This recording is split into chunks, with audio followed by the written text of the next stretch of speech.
record on this computer. Okay, good.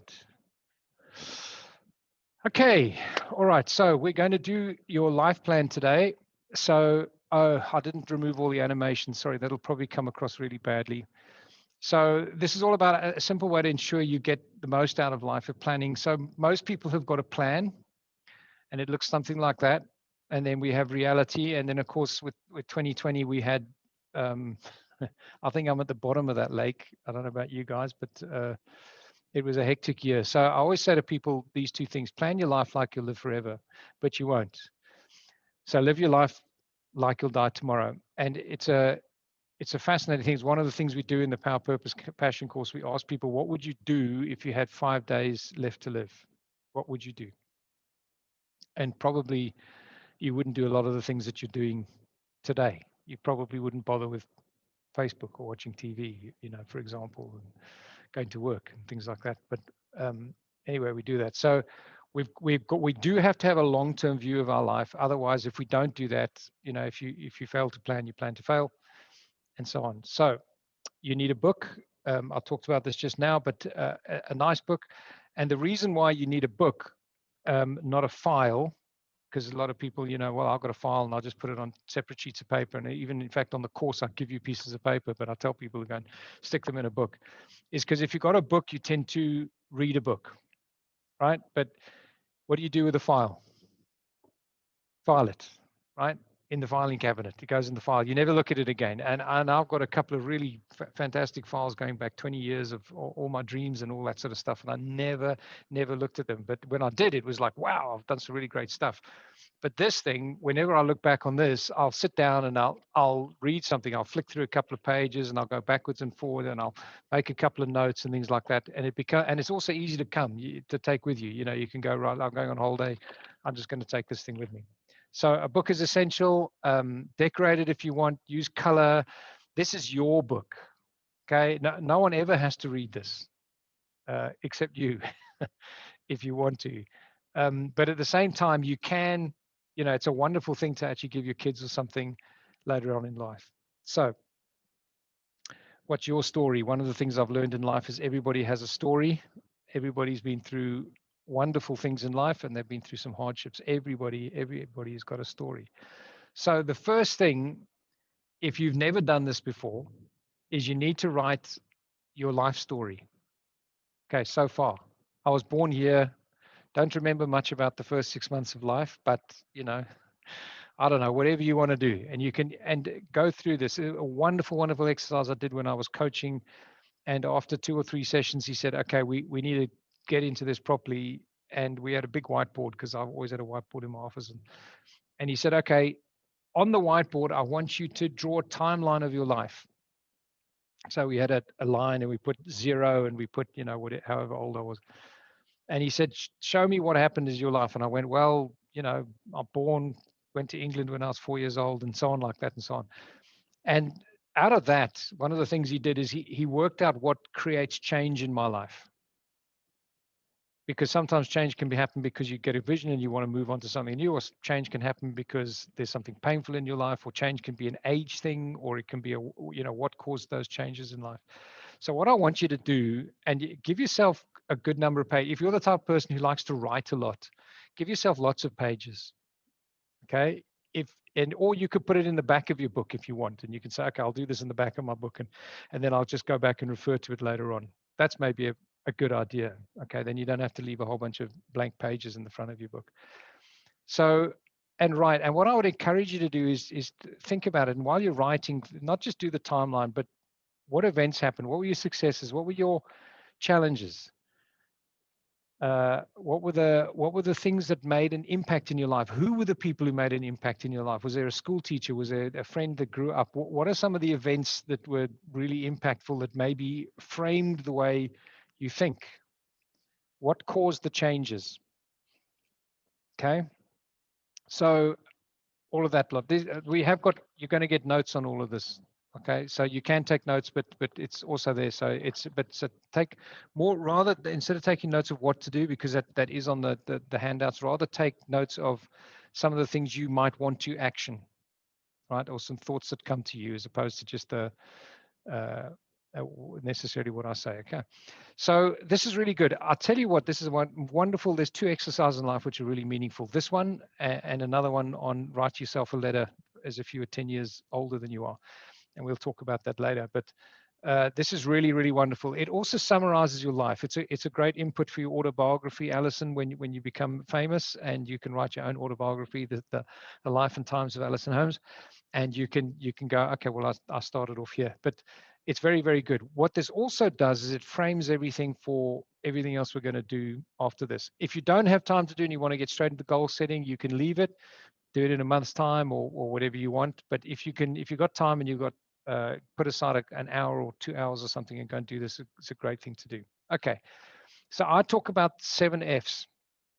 The 7 F's, your 7 areas in life, and we do a little exercise where you plot it on a wheel and you see how in balance, and I'm sure you guys have done that sort of stuff before.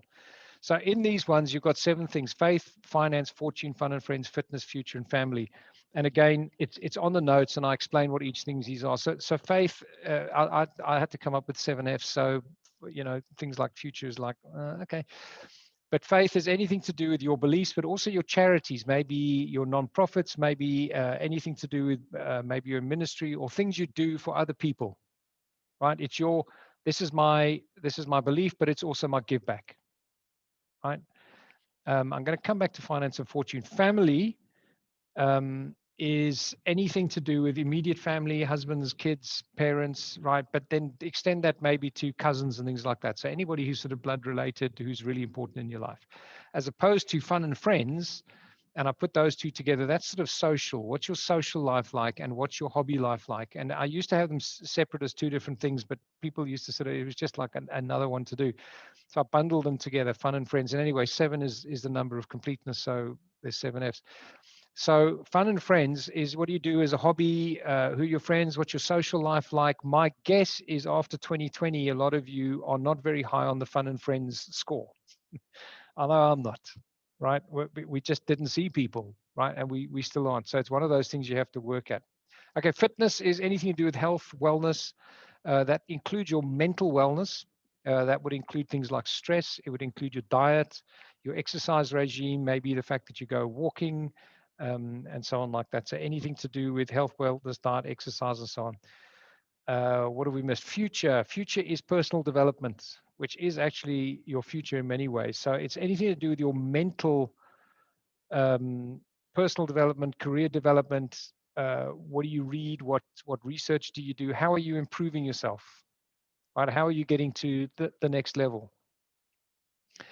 And then finance is anything to do with your profession, your career, your work, your job, whatever you want to call it. How do you make active income, right? Your finance. In other words, I work at this and this is how I earn an income. Whereas your fortune is to do with wealth creation. It's very different.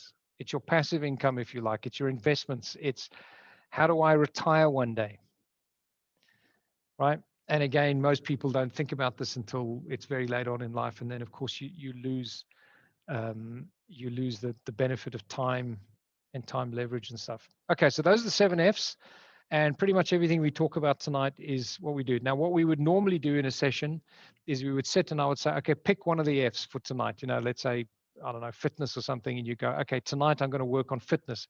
And then everything I'm going to teach you tonight or on this session, we would have talked a little bit, you'd stop and you would write, right? So we don't have time to do that. So I'm just going to run through it, but that's how we would do it. So if you take the recording, for example, you can always go through this and stop it, pause it, do the exercise, come back and do it. Yep.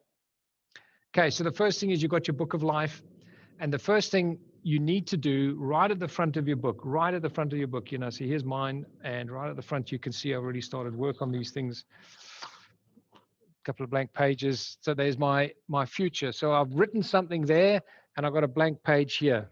Okay. Then I go to the next one and I've got here fitness. Okay, so I've written something here and blank page here. Now I've been doing this a long time. So you can see I do almost like bullet points. Okay, fitness, my ideal life, I'm healthy in all aspects of life. I eat well on a consistent basis. I exercise regularly and enjoy it. I have boundless energy. My health age is always younger than my real age.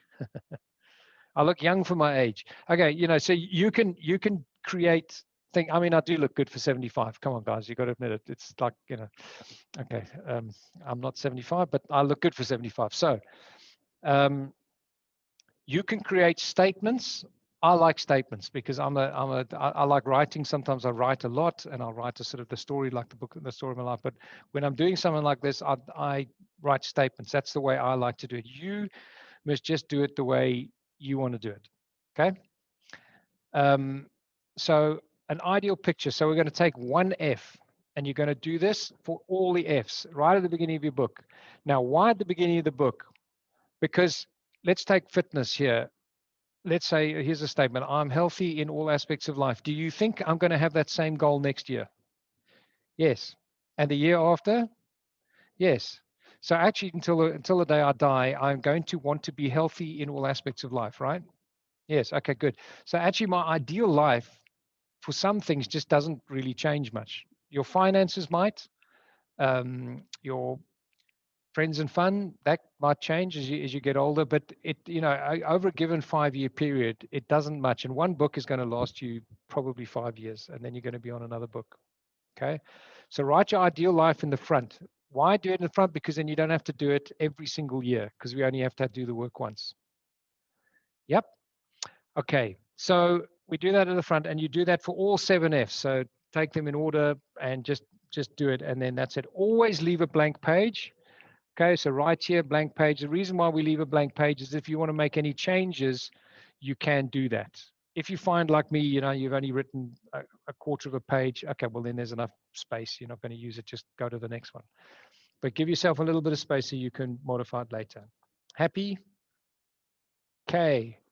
So welcome to year number 2. So after your first year, we're going to write what's happened in my life up to this point in time, and I'm going to create my ideal life. Okay. And my ideal life is in my 7 Fs, and you need to do that. So year 2, at the beginning, and this is Jeff, for example, yourself, you've done this. I'm Dean, I know you did the course as well. Of course, that's where we met actually. So what you would need to do, and again, you need to do it, is what happened last year. So instead of writing what happened for my whole life, I'm just going to write what happened last year.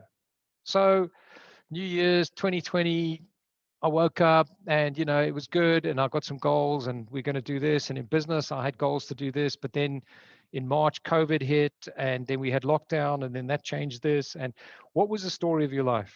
And I was going to gym, but then we had lockdown, then I couldn't go to gym. And then because of that, I got unfit, but then I had to go on a diet. And then, so make it very integrated, because life is integrated. I know we're going to look at 7F separately, but when you do this exercise, I want you to think about everything in your life. I want you to think, what happened there? Well, that happened. And then I had an argument with that person, and that made this happen. And then I quit that job, and right. And then I gave up playing bridge or poker or whatever you do in the evenings because of COVID or somebody, whatever it is. What happened last year? Okay. Don't forget to write down the things you've accomplished. We tend to be hard on ourselves. Okay. Please don't be hard on yourself. I give you permission to be nice. Okay. All right. We tend to be very hard on ourselves. We tend to judge ourselves. This is not a judging exercise. This is what happened. Okay.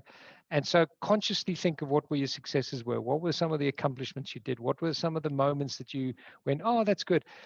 If you're on something like Facebook or Instagram or something like that, some form of social media, it's not a bad idea to just sort of flick through the year and go and see what happened. Or another, what I often do is I just go and look on my camera, and I just flick through all the things. Lisa, you've got a question. Unmute yourself.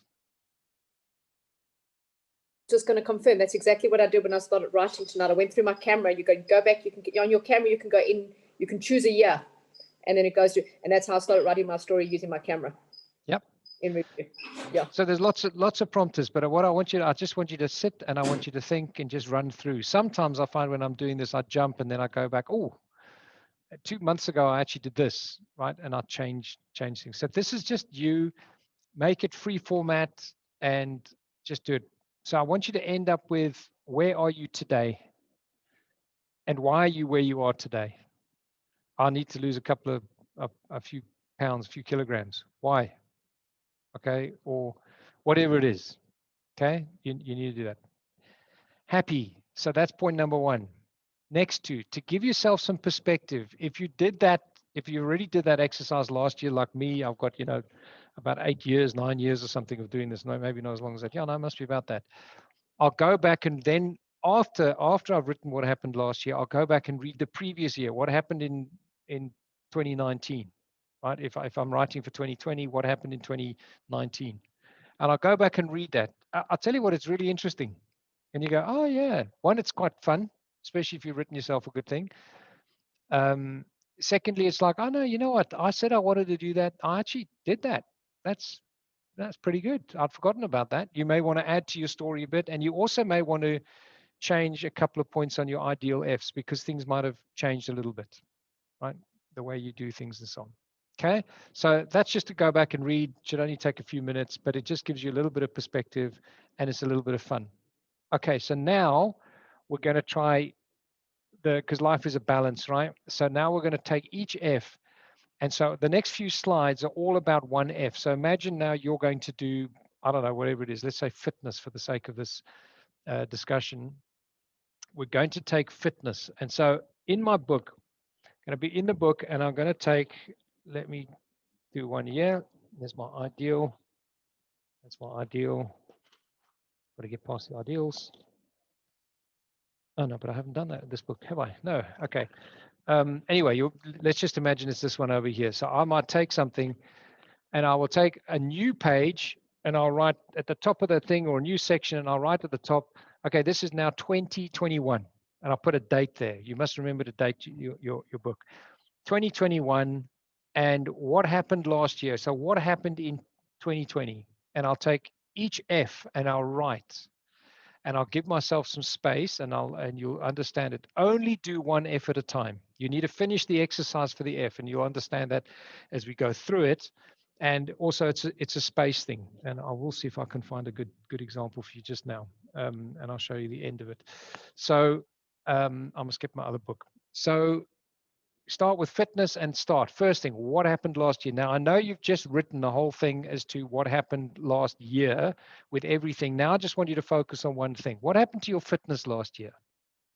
Bearing in mind that was diet, exercise, mental wellness, physical wellness.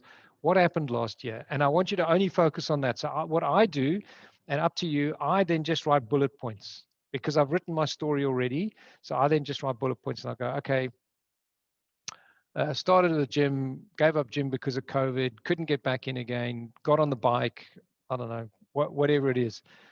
Stress levels went up, did breathing exercises before I went to bed. I don't know, whatever it needs to be. What happened last year? Okay, where did you start and where did you finish? And why did you finish there? Does that make sense? Okay, so what happened last year on your F? When you finish, and again, it can be bullet points, it could be a long thing, it could be a short thing, and you could say, this happened, and because of that, this happened, but I want you to focus on that one F and out of that. So then I want you to look forward, and I want you to go, okay, what would I like to be in that F in a year from now? So let's just say we're in January 2021 right now.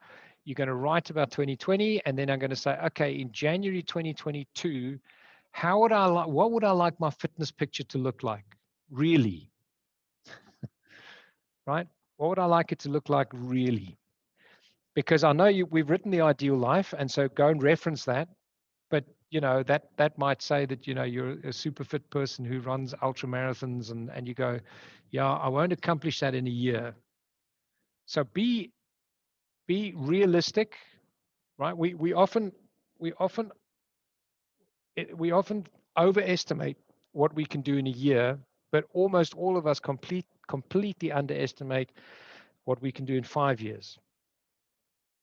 Okay, so be a little bit realistic, be a little bit gentle on yourself, and go, okay, where would I like to be? I'd like my cholesterol level to be here, or whatever it happens to be, my fitness level, and just do a little picture of where you'd like to be. It can be bullet point, or you can write a little story, whatever you'd like to do. Okay. Okay, next one. Rate yourself. Okay, so what I want you to do, and I do it, I must get my other book. I do it very quickly. Here we go. Here's a Here's a good one. I don't know if you can see this there, and it's a fitness thing, and you can't see it. But anyway, at the top here, it says this was 2016, and it says fitness and health across here. And then I've got a little score. And I said I was 3 to 4, and I want to be 6. So I need to go from 4 to a 6, right? Where 10 is high and 1 is low. And my goal was to go up 2 notches in a year because I was really unfit, and it was just not that hard to go from a 4 to a 6, all right, in a year. And it was realistic for me. I had the time and all the rest of it. So I want to rate myself. Where was I a year ago? Where am I today? And where will I be in a year's time? And then just, are you going up or down? So it's like a one-liner. It's like yeah, I'm a 5 on that. Or maybe you're a 9, right? And you want to get to 10. Or maybe you're 9 and you're happy to staying at a 9. And that's okay. Or maybe you're a 5 and you're happy with that because you've got other things on. Remember, you can't do everything. We're going to talk about that a little bit later. So just a quick rating things. Where was I? Steve Jobs. If I can read this here, because I've got to move this. For the past 33 years, I've looked in the mirror every morning and asked myself, if today were the last day of my life, would I want to do what I'm about to do today? And if the answer has been no for too many days in a row, I know I need to change something. Everyone looking very serious right now. So it's quite a thought, isn't it? It is quite a thought. So, and that's a wonderful talk which he did, I think, to MIT or one of those. You can see it on TED Talks and things like that. So some really, really nice things he says in there. So I think what happens is this, is if you're doing things in your life and you don't like your life, change, right? It's up to you. You can do that. You can change anything you like in your life. If things aren't working, change. Now, that doesn't mean you change everything in your life all at once. And it doesn't mean you quit your job tomorrow and quickly go out and go and do something else and then you don't have income and whatever. I'm not saying any of that. I'm just saying if something is not right, you can make the change and you can make things happen. So this is a really, really excellent exercise. What you do is you look at what you just written and you say, this is what happened last year. This is what I'd like my next year to be. What am I going to start? What am I going to start doing? But what am I going to stop doing? Because there's some things you need to stop doing. You only have 24 hours in a day, and unless you're going to give up sleeping or eating or something like that, you cannot just go, okay, I'm going to exercise for 2 hours and I'm going to do this and I'm going to read books for 3 hours and I'm going to, and I'm going to learn an investment course for 4 hours a day, and you just don't have enough time. So you're going to set yourself up for failure. So you have to say, what am I going to stop and what am I going to start?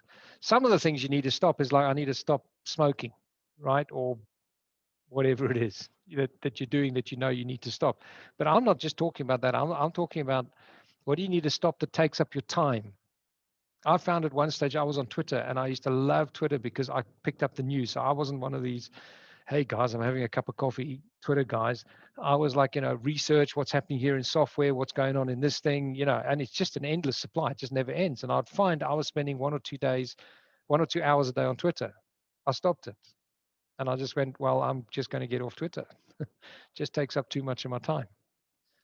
Right? And that was something that I did. What are you going to continue doing? I exercise half an hour at the gym every day. Okay, good. Are you happy with that? Yes. Do you need to increase that? No. Maybe you do, whatever, but I'm going to continue doing it. And then what do you need to put on pause? Sometimes you don't need to stop something. You just need to pause it for a while. Does it make sense? There's quite a few things happened when we went into lockdown, and I said, okay, I'm going to stop doing that for a while. I'm just going to put it on pause. I'm going to come back to it. But for the next 6 months, I'm not going to do that. Right? Happy to come back to it later, but not for now and not for this next year. Okay. Powerful, powerful exercise.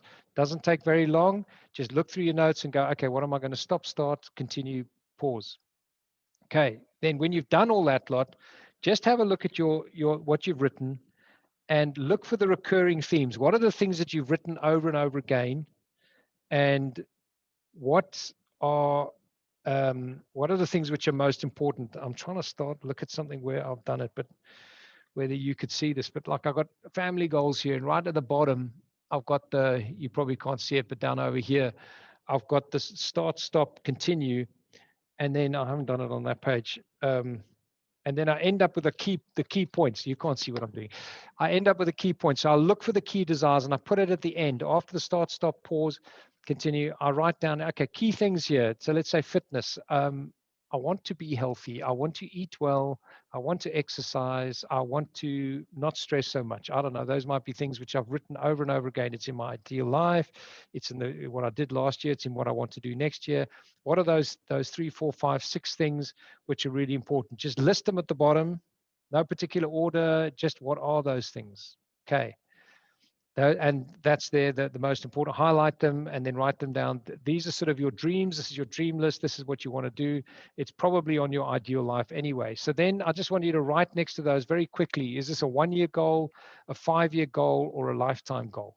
So I just put a 1, a 5, or an L next to it. It could be a 3 or something like that. In other words, it's a single year, it's a multi-year, or no, I'm going to do like I want to eat well. Well, that's a lifetime goal, right? I'm going to write the same thing next year, the next year, the next year, the next year, the next year. So it's just a lifetime goal, right? Whereas there might be something else where I say, I'm going to, run a particular race. Okay, that's a 1-year goal. So what we're going to do is we're going to break, and I'm not sure if I've got a slide on this. We don't. So what I want you to do is if you've got a 5 or a lifetime goal, it's in your notes. If you've got a 5-year or lifetime goal, I want you to break that down to what's the goal this year. So everything has to end up being a 1 year. So if you've got any 5s or L's there, just restate it to be year 1. I want to eat healthily. For 2021, I want to always eat healthily. Okay, now it's a 1-year goal. Yes? Or if I've got a 3-year goal to climb Mount Everest and I've got to do something this year, I'm going to climb 3 mountains. Right? Or I'm going to, whatever you need to do. And then next year I'm going to do something else. And then the 3rd year I'm going to climb Mount Everest. Does that make sense what I'm trying to say to you? If it's too long, we can't push it into this year. It's unmeasurable. It becomes too big. I'm going to change the world. Okay, good. What are you going to do this year to change the world? Right? So a 5-year or lifetime changes into that. Okay, then out of that, I want you, there we go, break your 5s and L's into 1 year. I want you to pick your top 3. Okay, for each F. So we're on one F. What are your top 3 out of that list?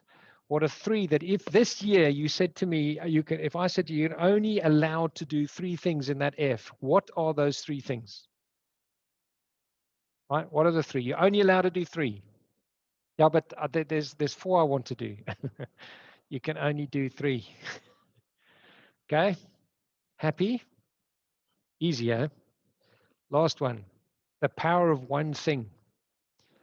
Gary talks about it a lot. Focus, focus, focus, focus, focus.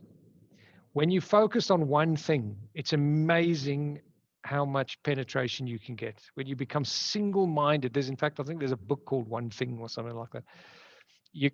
When you focus on just one thing and you say nothing else matters, I'm just going to move all this out. I'm just going to one thing. That is what's going to happen. So what I want you to do is I want you to create one thing that you're going to do this year. 1. You can't have 3 anymore. You can only have 1. Tough, but you're only going to have 1. When you finish that, and at the bottom of the page, you're going to write at the bottom of your thing that whatever you've done, you're going to say, that's my first focus. Okay? It's my first focus in that F. And if I don't do anything else this year, that is what I'm going to do. Okay? Here's an example right on future. And I wrote a whole bunch of stuff here. Whoops. And then I had my key start stops and things like that. I had my to-dos. These are the things that I want to do. And at the bottom here, I had a first focus. Write 3 books. I didn't get through that one. Let me show you another one, which I did. But you understand what I'm saying. You're going to end up with a first focus. If there's nothing else I'm going to do, that's what I'm going to do. Okay. So I don't know. Anybody recognize those actors? Wonderful guys. Steve McQueen, Yul Brynner, Robert Vaughn, James Coburn. I mean, these guys are great. Charles Bronson. Anyway, they were the original film of the Magnificent Seven. So not punting the Magnificent Seven, but what I want you to end up is 7. You will end up with 7 first focuses: family, faith, fitness, future, finances, 7. And you're going to have 7 first focuses. That means you've got 7 goals for the year. That's a lot. So this is why New Year's resolutions don't work, right? Because people sit down and they go, okay, it's a new year, and you're all excited, and you write down and you get yourself a book and you go, okay, I want to earn more money this year, and I'm going to read 15 books, and I'm going to let me see, I'm going to give away half my income, and and you just write all over the place, and you end up, and the more you think about it, the more there is, and then you go, yeah, I should have more on my list. And then you quickly Google New Year's resolutions, and then you find out other people, and they're going, well, we should. And you go, oh, that's a good idea. I should write that down. And we write that down as well. And then we're going to do all these things. And I'm going to go to gym 15 times a day and train for 56 hours a day. And, and you're not. Okay. And then we fail. And then we're all unhappy. So you've now got 7 goals for the year. 7. That's 7. That's a lot. Okay. But it's 1 in each area of life. Now, I know what's going to happen, because it happens to me, it happens to everybody else, is you go, but I need to, let's say fitness, I need to exercise and I need to eat well. Well, that's valid, right? That's true. Okay, good. But I want you to pick one of those first. And then we're going to set a goal on 1. The other 2, because remember I said you could do 3 originally, the other 2 become supporting goals, right? Which you can keep track of, and you can go a goal setting program or the process I'm about to show you on how to set goals. You'll do that. But I want you to first focus on your 7. Does it make sense? So so I had 2015. Here were my first focuses. Oh, you can see all this lot anyway. But there was a bunch of different things, and I had all the different things I ended up doing. So, and I ended up having, these are my 7 first focuses, my Magnificent 7. Now, with that, we're going to set the goal. I'm going to show you how to set goals. But your 7, I need you to take those things, and we're going to talk about it at the end, but create a vision board or a visualization thing. At the very least, just write the 7 things down on a piece of paper. Stick it on your cupboard where you see it every day, or next to the bathroom, or in the kitchen on the fridge, right? Yeah. Thank you, Lisa. Just stick it somewhere where you literally have to see them every single day. I'm going to talk about this at the end, but that's what you do. If I write down 21, you don't read it. Even 7's a lot to read, right? Maybe you just put 1 and dot them around, so all you ever do is see 1. Okay. Happy, if you're deliberate about this, what you need to be is read your 7 goals. I don't mind if you then add your extra 2 next to it. So let's say I'm going to focus on nutrition. This year I'm going to focus on nutrition. I'm going to eat well. I'm going to no sugar, maybe gluten-free. I'm going to eat 7 portions of fruit and veg a day, whatever it is. And that's the thing. But I need to exercise. Okay, good. But I need to get my diet right first before I exercise. Okay, good. So your first focus is your exercise. Nothing wrong with saying, okay, and underneath that, I need to exercise. And underneath that, there's another fitness thing. I don't know. I need to de-stress for half an hour a day. Okay. Those are fine. When you find you get your nutrition under control, and you're doing that, let's say that's a month, you're 2 months in, okay, no problems. Let's look at the exercise one. That doesn't mean you don't exercise in the meantime, but I want you to then take the exercise one and go, okay, I need to really focus on that one now. I need to get my exercise up to a level where I get that. So you really have got one major drive. Okay, I know I'm emphasizing it, but I can't overemphasize it too much. Okay. Plans. So any questions? So that's the process. That's how to set your life. So what you're going to do is you're going to take this and you're going to do this every year. You don't have to do it. Sometimes I do it twice a year. If like we had a year like 2020, halfway through the year, I wrote a whole bunch of stuff because I was like, okay, life has changed. Life has changed. What are we going to do? How are we going to do that? And there's in some areas I changed it. A lot of areas I didn't, but some areas, particularly the finance area, I did, even the investment area. So you can play with that. Otherwise, you're going to do this once a year. And all you're going to do is go, okay, this year, this is what happened. Read last year. Okay, what do I want to do next year? Blah, blah, blah. Score, rate it, X, Y, Z. Pick 3, pick 1. And you can do that every single year. Now you've done that. That's now your book of life. And that becomes what you can read, and you can look back year after year after year. Okay, now you need to goal set. So now a lot of people, I had one lady, Dean, I don't know if it might have been with you when you were there. I can't remember. Anyway, and we did all this lot, and she was fine. She went through the whole course, and she was very active. And the session we started with this slide says, turning dreams, plans into reality. We're going to goal set. She started crying and she walked out the room. And I was like, oh, did I say something? Was she Irish? Anyway, so I was like, and I quickly went out after. I said, what's wrong? And she said, I can't set goals. And I said, no, you can. I'll teach you. Well, I'd missed it, of course, dumb idiot. And she had said, no, I can't set goals. She says, I've set goals my life and I've never got them. And I just feel like I'm a failure. So I refuse to set goals because I'm just a failure. So that's because we set goals wrong. Okay. And we set ourselves up for failure. So I'm going to explain that now. So when you set goals properly, you don't fail. Okay. So first of all, make it easy. So on your notes, this is further on. But always focus on your 7 every single day. Focus on what matters. Read them every single day. Preferably read them every morning, read them every evening. Create a vision board. I don't know, create a screensaver on your computer, which has got an image, a picture of the goal. Read it every single day. Major on your majors, don't major on the minors. Okay. Second thing, create a daily routine looking at your goals. Okay. Motivation is what gets you started. Habit.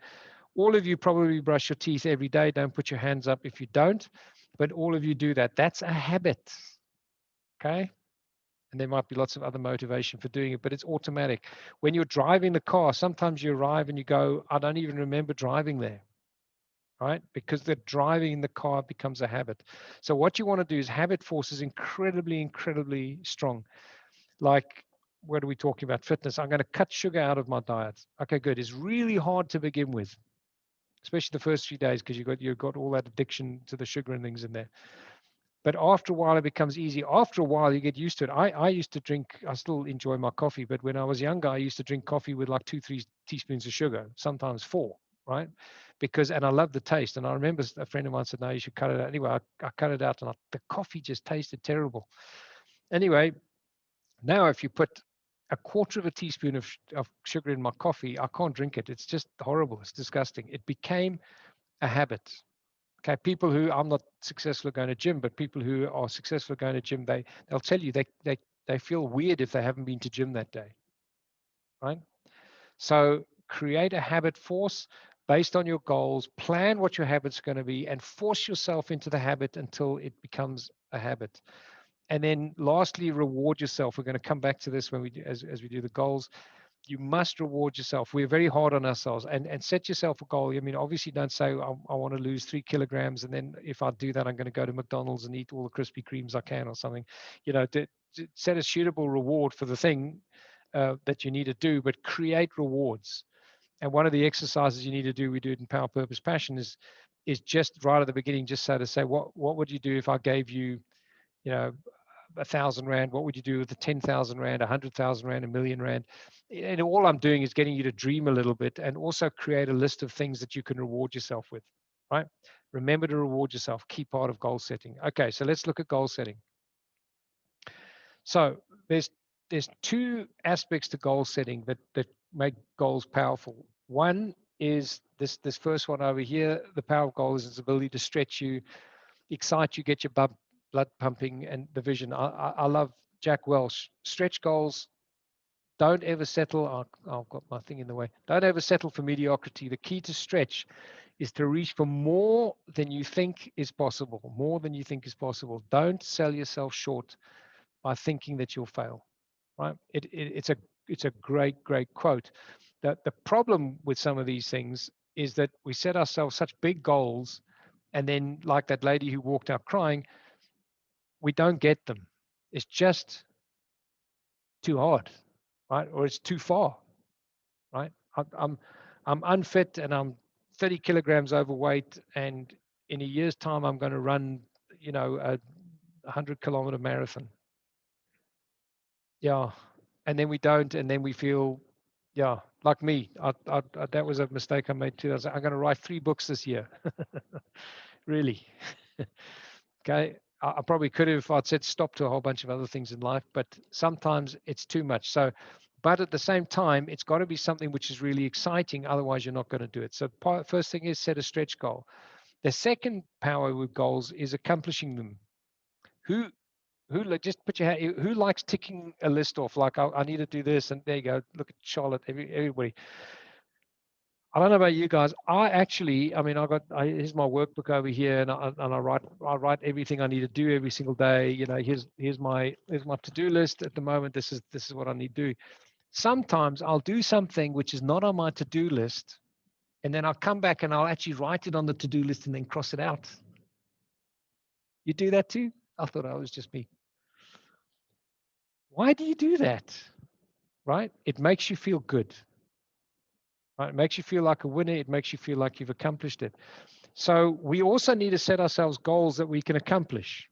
Right? But if we set goals that we can accomplish, typically they are not these big goals that get our blood going, right? And we can get lost in the small things. So this is a problem. So it's really like two sides of one's pulling you one way, one's pulling the other. So you've got to leverage both of those things. So this is how you set your goals. Okay, you set 3 goals. So when you have a goal, I want to be fit. So I want to, let's say I want to exercise more this year. So that's not a goal. Exercise more doesn't do anything. But let's say I want to exercise, and that's my overall wish is to get into an exercise regime. Okay. So the first goal I want to do is set a stretch goal. What's a big goal for me for this year, but still realistic? It's something that I actually could achieve. I could actually do, but it's a big goal. So I could say, okay, so let's say we're going to start running. I'm not saying that that's the best exercise or anything like that. I'm just as an example. So I don't run at the moment, and I'm very unfit, but I want to run. Okay, by the end of the year, I want to be able to run a 25-kilometer marathon or half marathon, whatever it is, and I can do that with comfort. That's what I want to do. That's my stretch goal. Okay, this is quite a stretch goal. Anybody here run or do any of that? I can't see all of you, so that's a stupid thing because I can't actually ask you. Yeah, Alison, you run? Yeah, is 25 kilometers, would that be a big goal for somebody if they're completely unfit at the beginning of the year? Yes, it would be. Yeah. It would be. Okay, but it's achievable, right? Yeah. Okay. Yeah, definitely. Yeah. Okay, so there's my first one. It's a stretch goal, right? So the second one I'm going to set is an easy goal. By the end of the year, do I think I could fairly easily be able to run 5 kilometers without being completely stressed out? Yeah, that's probably pretty easy by the end of the year, right? So I'm going to start off and I'm just going to do a little bit, and that's my easy goal. Okay, good. Then I want you to set an outrageous goal. Now, by outrageous, I don't mean I'm going to run around the circumference of the earth in 1 year. That's impossible. I mean outrageous, but not impossible. So outrageous might be I'm going to run the London Marathon. I presume London Marathon is like 90 kilometers or something. Yeah. Or in South Africa, the Comrades, something like that. Comrades is 97 kilometers. Yes, no? I think it's like only that. 42. So London's 42, is it? It's 42, yeah. Oh, okay, that's a wussy Thank thing. you, Okay. Charlotte. I'm not very good on kilometres. I was just trying to do some maths. It is. I think that's right. Or Miles, how 44. long is Comrades? Anybody know how long Comrades is? Dean? 87. 87. Okay, so that's a good one. And that's uphill or downhill, depending on whether you're going one way or the other. So my outrageous goal for the year, because remember right now I'm completely unfit. So my outrageous goal for the year will be to do, let's say, the Comrades Marathon, 87 kilometers at the end of the year. And you think, well, that's ridiculous. Good. I want a ridiculous goal. I want something which is by the way, the reason why I use that as an example is I had one guy come on the course and he set a goal to run Comrades, but he was a runner and he did. His sister was his second. So she met him at all the different stops and, made sure he was okay and did all of that sort of stuff. She was seriously overweight and completely unfit. She got so excited and motivated by watching him do the marathon that she said she's going to do it the next year. And of course, everybody laughed. That was like, in fact, a couple of people said that's actually unhealthy. You shouldn't do that. You know, you got to be very careful, your heart, all these things. She ran the Comrades Marathon the next year and she finished in a reasonable time. Outrageous goals. I will need you to set an outrageous goal. Okay. Now, why are we going to set an outrageous goal? Okay, why are we going to set an easy goal and why an outrageous goal? Remember, your stretch goal is the goal that you really want for the year, and it should stretch you and excite you and motivate you. Your easy goal is so because you will hit it. You will get your easy goal and you'll go, I did it. Tick. I won. At least I won that one. Okay, I got it. And in fact, you will probably get it within a few months because you're actually going for the stretch goal. And I'm going to show you a technique on how to do that in a second. Why the outrageous goal? Well, you have this wonderful thing called your subconscious brain. And your subconscious brain doesn't know the difference between fact and reality. That's why you have a conscious brain. Your conscious brain filters everything, right? It goes like you're watching a TV program and you know, somebody comes in, they shoot 15 people or whatever. Your conscious brain goes, that's a TV program. Your subconscious brain goes, I just seen 15 people getting killed. Right? That's what it does. It doesn't filter it. So likewise with your stretch easy and outrageous, I see your hand, just give me 1 second. Likewise with these ones, your subconscious doesn't know that that outrageous goal is an outrageous goal. It just knows it's a goal. I'm going to run the Comrades. You know, think about your finances. Your stretch goal might be, I want to increase my income 50% this year. An outrageous goal might be, I want to increase my income 10 times. Is it possible? Yes. How? Oh, that's a whole different story. But is it possible? Yes. So what is that number and so on? And you let your brain think about it. Your easy goal might be, I'm going to increase my income by 2% this year. Right? And you go, well, I know I can get that done. Right? It's a goal. You have to do some work to get there, but right? So you understand what I'm saying? So you need to get your subconscious working. Your subconscious will then work on how do I solve the outrageous goal? How do I get there? And it will drive you through the stretch goal. You'll leave the easy goal in the dust, right? It'll drive you through your stretch goal and you'll be going towards the outrageous. You might not get there, but you will. So you have to have 3 goals when you set a goal. Does it make sense? Lisa, you got a hand up. No? Somebody else had a hand up? Yep. Tony, I've got my Yes, Alison. physical hand up, not a Yeah. yellow one. Is this setting goals for each F? Just Yep. to be clear. Yes, Yep. thank you. 100%. So each area of life, you're going to end up with your first focus, and then you're going to go through this process with your first focus. That makes sense. You can do your second and your third as well, but then you've got 21 goals to set, and I'm worried that everyone will just get bogged down and go, oh, this is too long, man. So just do 7. When you've done 7, okay, good. Go and start your next 7, your next 3 and your next 3. All right. But I want you to work on 7 because I want you to have them very clearly in your head so that you accomplish, if nothing else, you accomplish 7 major goals in the year. Okay. So stretch, easy, outrageous. How's it, Greg? You're back. Then this one, everybody knows this. And if you don't, you're learning it for the first time. SMART goals, specific. Specific is clarity. And one of the things we do on Next Level is when we have not been so good at it this year, but we used to do it, is you had to explain to your board what your goal was for the next month. If I didn't understand your goal clearly, it's no good. So example, somebody says, I'm going to improve my marketing for next month. Okay, what does that mean? Okay, it means absolutely nothing. It could mean, okay, we're going to spend 10,000 Rand on paid campaigns and we're going to get our Google ranking up from this to this. In other words, it's absolutely specific. You can show me something. At the end of it, you can hold it up and go, I created this. This is what I've got. Okay, so it has to be specific, clarity. If you set vague goals, you will get vague outcomes, right? It has to be measurable. You must be able to say, okay, I'm going to run 2 kilometers every day for 7 days, right? It has to be measurable. It has to be achievable. Is it possible to do this? I'm going to fly an aircraft to the sun. That's not achievable. We're going to go to the moon. That is achievable. Okay, Mark Shuttleworth was like, I want to go to outer space. It's achievable. right? But can I land a spacecraft on the moon? I can't. Okay, well, that's not achievable. Then it has to be realistic. And by realistic, a lot of people get achievable and realistic mixed up. I want to, Mark Shuttleworth again, I want to go to outer space. Okay, good. Are you going to do that this year? No, it's not realistic this year, but it is realistic over maybe the next 10 years. Okay. Here's another example. I want to get really good and I want to play for the Springboks in rugby. Is that achievable? Could somebody physically do that? Yes, they can. They can play for the Springboks. Could me at my age, with my level of sporting ability, become a Springbok? No, it's not realistic. So is it realistic in your life? Remember, realistic doesn't mean that you can't set an outrageous goal. It doesn't mean that it's not big. Dream big, set big goals, but are they physically possible, right? Is it realistic? And then last one, timely.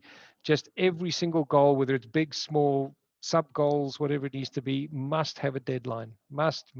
If you have the first two, the specific and the timely and the measurement, if they're not done, you will never get your goals. Okay, smart goals.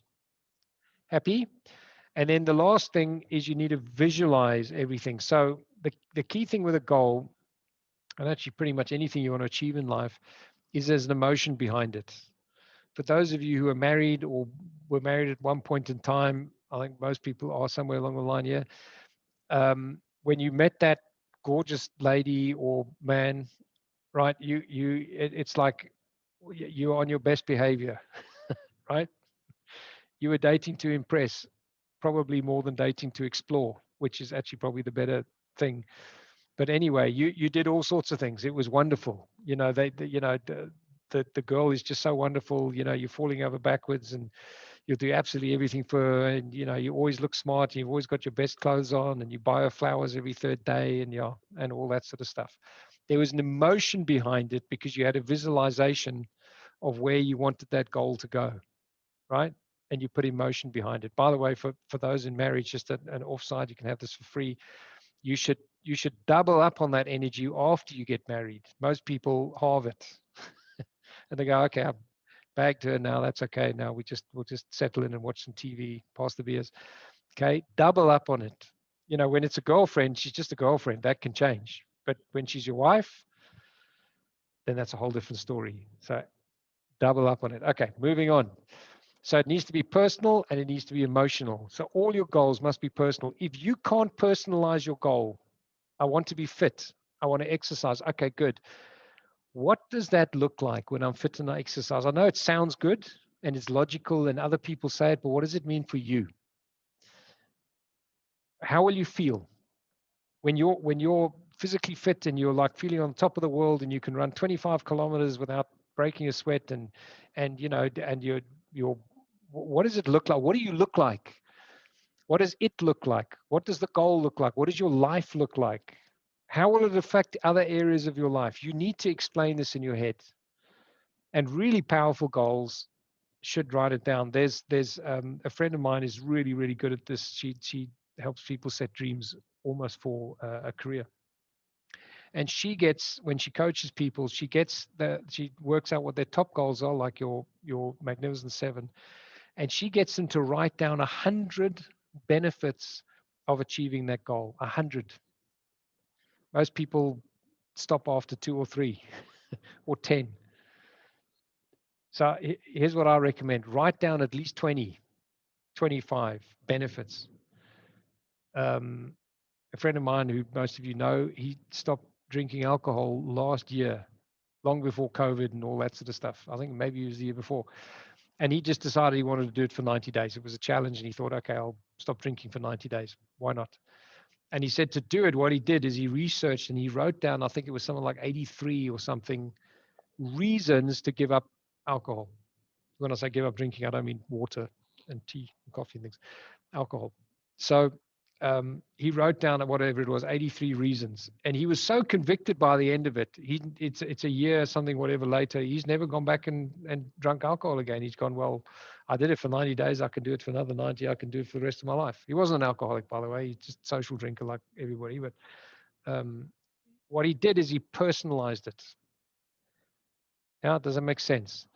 Your seven, your seven, magnificent seven, your first focus, they must be personal, they must be emotional, and you must visualize them. I want you to get pictures. In the years go by, we used to get magazines and cut magazines out. Used to take forever because you had to page through magazines trying to find that ideal picture.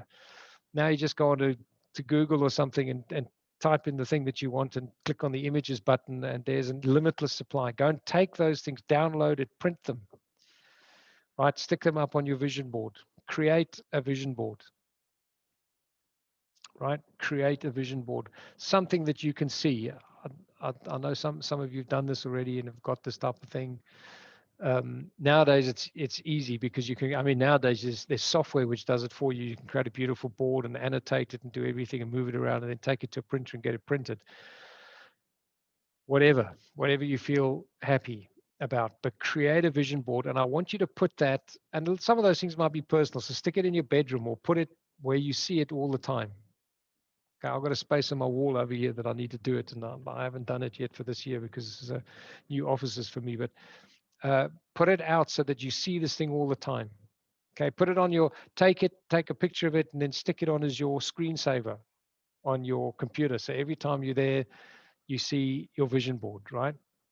So my notes, picture it, describe it, define it, crystallize it, emotions, write 20 things per dream or 20 things per goal. Okay, it's a wonderful thing, by the way. What I can tell you, because your subconscious works on this thing and your neural pathways change and so on like that, if you do this, you will find that you will, 97% of the time, you will accomplish all the things that are on your vision board. You can be outrageous on your vision board, if you want to. So you're the writer of your own story, and you really are. Your life is up to you. It's not up to anybody else. Where are my notes here? And you can do that. So we are, and I think that's it. Okay, good. Right. Any questions before I get off the PowerPoint? Otherwise, I'm going to clear the screen and go back to. I don't even know what time it is. Yeah, so we're good. We're good for time. Yep. Can I stop sharing the PowerPoint? Yes. Okay. Stop share.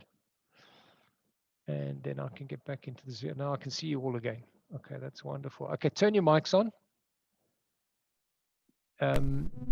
And questions, comments, what seems too difficult? What's on your mind? There's a lot to do. Yeah.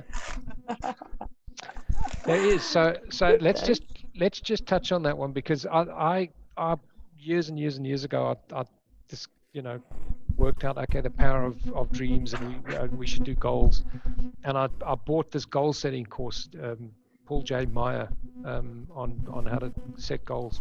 Brilliant course, absolutely phenomenal, but I just couldn't get anywhere near it. I mean, I never got past about 10% of doing it. It was just unbelievably, complicated.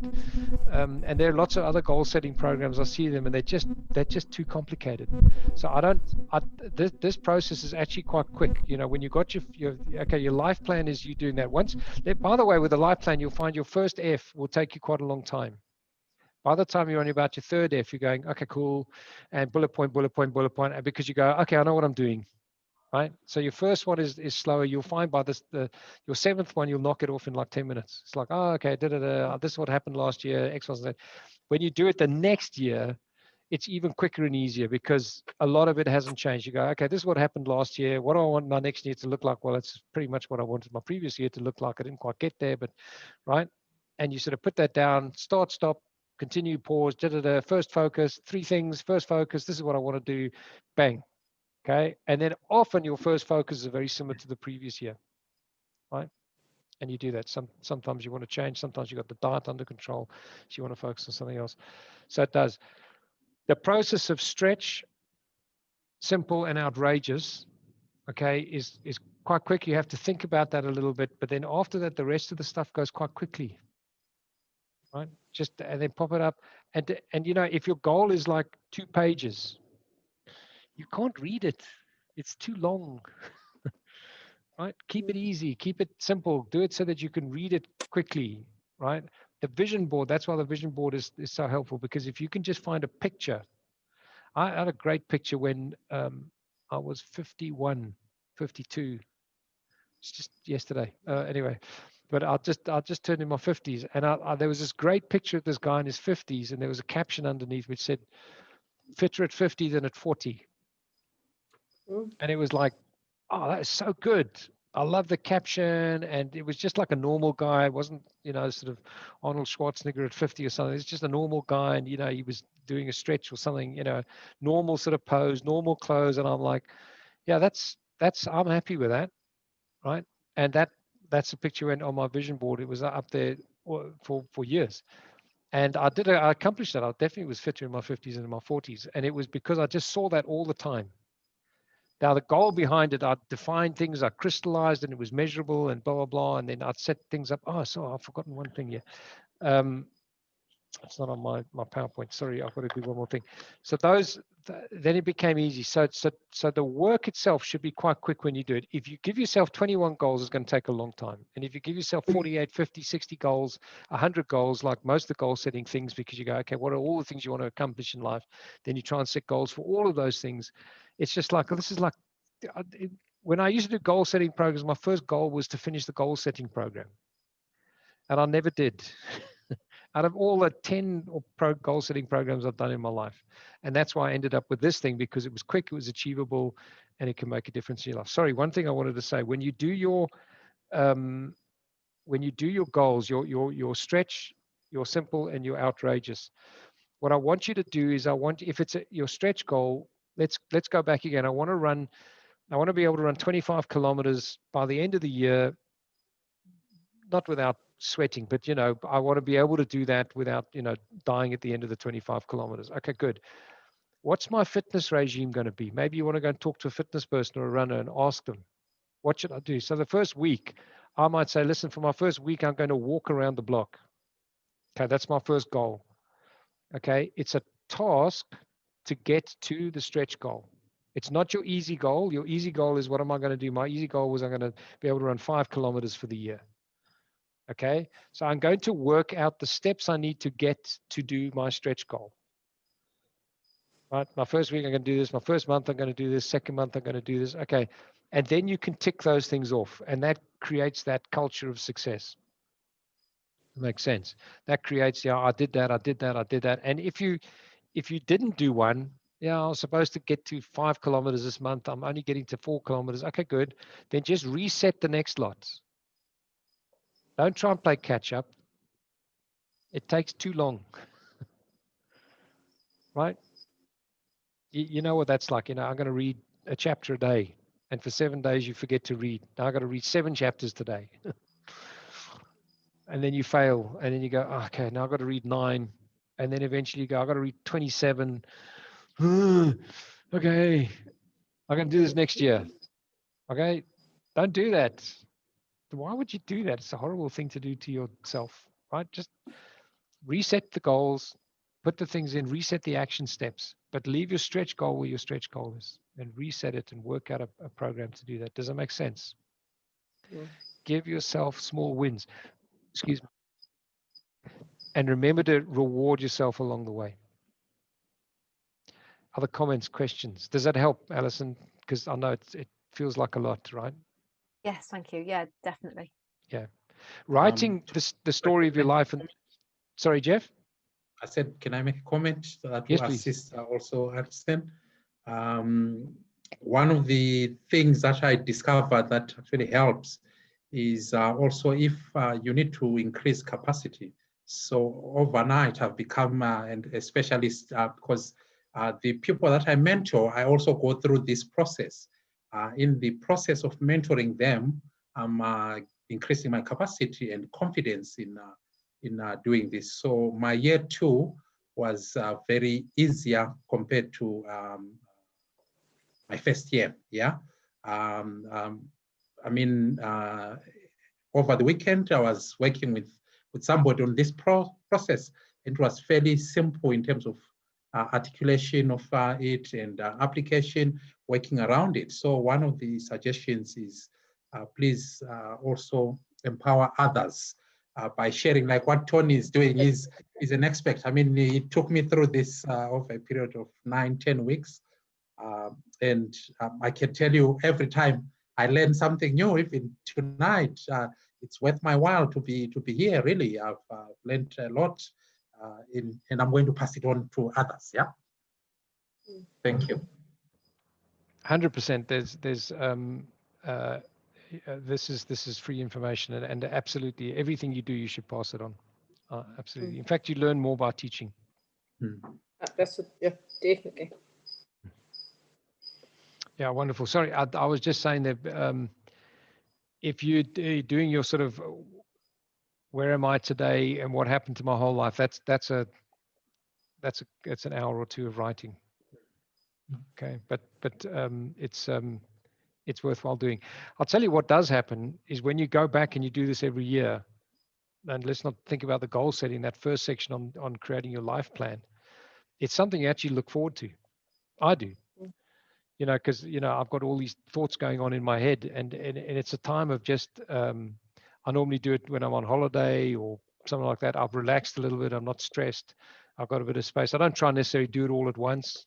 Sometimes I'll take an hour or a couple of hours and I'll do bits and bats. But that whole process of just thinking about what happened to myself last year and what did I do, what did I accomplish, is actually a really nice thing. And then reading what happened last year. And sometimes I dip back a couple of years, and that's why the book is so good, because you can go back and look at other things, and you look at some of your summaries and some of your highlights. Use color, right? It's quite funny because I dug this book out. It's a notebook called Hopes, Dreams and Wishes, and I've hardly written anything in it because it's so nice. I don't want to spoil it. Anyway, I got it out ready for this, and I've written in here 24th of June 2020, what did I learn in COVID? There's a lot of stuff in here, but what made me giggle, I can survive without a Costa latte. My hair isn't that bad after not being cut for 5 months because nobody can notice. YouTube is amazing. My husband can do the gardening and woodwork. Didn't know that after 20 odd years of marriage. I love the hot weather. Anyway, there's loads of stuff in there, and it really made me smile and giggle. I was reading it before I came on. So yeah, that's why I'm really keen to do this. So thank you, Tony, for your teaching tonight. It's a pleasure. Okay, anything else? Yeah. Lisa? Yeah, Tony, I also went and read mine before we came on the call today of what I achieved in 2019. And it actually is nice because you actually look back and you actually go, yeah, actually, I did that. And I even looked at some of my goals and went, yeah, done. And you don't actually realize that until you've actually read them. So even during COVID, a lot of them did actually happen. Yep. Yeah, that's true. I'll tell you, it's incredibly powerful. Goal setting is, I mean, you can read up on it. Lots of people talk about it, but it is an incredibly, incredibly powerful thing. But as I say, you know, people get overwhelmed. Give yourself 7 for the year. You're going to want to give yourself more. Just give yourself 7. And then when you're accomplishing it, add 1. Then you got 8. It's okay. And then you got 9. And you'll find by the end of the year, if you're quite faithful with the process and you just follow those few things, you'll probably end up doing the 21. Okay. Do not put more than 21 in front of your face, Dean. Tony, also what I found just sitting last year and the year before, it is quite a difficult thing to get it all done in a day or two, especially on the first time out. So I know when we sat down in that meeting room at Dovetail last year, I think I got through 3. But then I had every second day put a couple of hours aside and get it done as soon as you can, you know. A few years back, I started the process and I got to 3 and I didn't do any more. So I've now decided, you know, it's a absolute priority in the first sort of 3 to 6 weeks of the year. You must get this done, and you will see the results. I had a great year last year during one of the toughest years. So it's essential for me. Yeah. And you know, it does go quicker, and I agree with Dean. I think that's a very good point. Is don't try and do it all at once. You know, and we did have a session last year, and obviously we, you know, it's very difficult to do it online, but we all sat there, we had coffee machines and we bought pizzas or whatever it was, And we sat down for a day and we literally just, we did the teaching, we did an F, and then everybody went, okay, try and knock off your other 6 Fs. Right. And I don't think anybody got to all 7. And I don't think we lasted the whole day. But most people knocked off 3, 2, 3, 4, something like that, and then get them done. But it's quicker now. I mean, when I do mine now, other than sometimes I'll take time to reflect on certain things, and that might take up a bit of time, but that's good anyway. Otherwise, I'll knock them off pretty quickly because, fitness, for example, it doesn't really change much every year. So, I'll knock that off in 10 minutes, right? 10, 15 minutes every year. It's quite quick. Other ones might take me longer. The finances and things like that, sometimes I take like a week or 2 weeks to get that done because I've got a fairly complicated business life, right? Other people don't. I would also encourage you, read a great article the other day. I'm not sure if I forwarded it to you guys. I don't think I did. And then I couldn't find it. And it sort of consumed me. I was listening to a podcast, something out completely out, and he had this weird podcast saying, "Are you a billionaire?" And he said he had heard a podcast or read a book about the guy who's talking about being a billionaire, but measuring yourself as a billionaire in time. So a million seconds is what, just over a year or something, I think. Something like, what is it, just a few months or something? A million seconds. Anyway, somebody can work that out. But a billion seconds is about 31 years. Big difference, right? It's 31 years. I think a million seconds is a couple of months or something. A billion seconds is like 31 years. And he said, so are you a time billionaire? If you live till 80, how rich are you? Right? So if you're a 20-year-old, you've probably got 2 billion. Okay? Whereas if you're a 75-year-old, you don't. Okay? And he poses a question, and I had my 2 kids that they're 20, almost 24 and 27, right? And I said to them, would you trade places with Warren Buffett? And my son is like, yeah, I mean, he's one of the richest guys in the world. I mean, who wouldn't? And I said, okay, that's good comment. He seems to be a nice guy and he's got his life together and all that sort of stuff. So, he seems to be pretty good. I said, but you must remember he's 90.